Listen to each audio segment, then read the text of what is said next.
I'm Richard Deacon, and we're talking in the ground floor of my studio with my wood store in the background.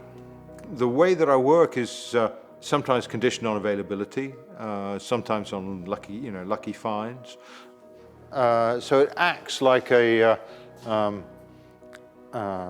it's not quite a rubbish heap and it's not quite a store, it's somewhere in between. I often used to call myself a fabricator, someone who makes things, but to fabricate is also to make things up. A fabrication in a straightforward sense is a piece of built material, but in a fabrication in another sense is a story. That double meaning of fabrication I thought was a kind of a useful ambiguity to maintain. The Art for Other People series were made in a whole variety of materials, and each one was made in a different materials. I think most of them are built around an interior that isn't there, and the act of building is kind of enclosing a space. At the time, I was a little bit frustrated that, although it seemed to me obvious what I was doing, I was finding it difficult to explain. And so I thought I could make work which would do the explanation for me. So the title was Art for Other People because they were sort of intended to be explanations. It's a funny title because it never includes the viewer. So if someone reads Art for Other People, then you think, well, that's not me. Then it's not art for me. It's something else for me.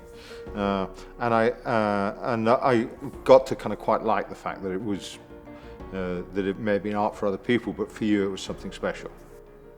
I think there's a very close connection between language and material.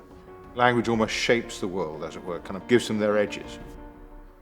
You experience it often as a kid. Things lose their shape and they become a little scary because you can't kind of identify them as to what they are.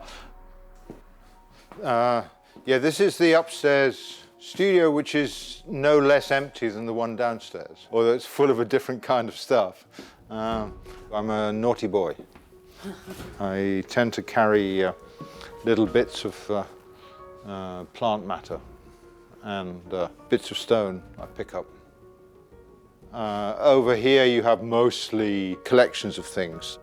On this level you've got sort of cultural artifacts, here more ethnographic, and it gets more vegetable up here, and then mineral. These are my children's toys that I've stolen.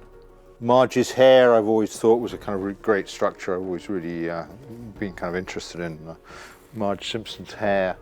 When I first started working in different materials, it's partly to do with love and wanting the material to be equal in status and wanting the material to have a presence in the meaning of the work. It's kind of physical fact.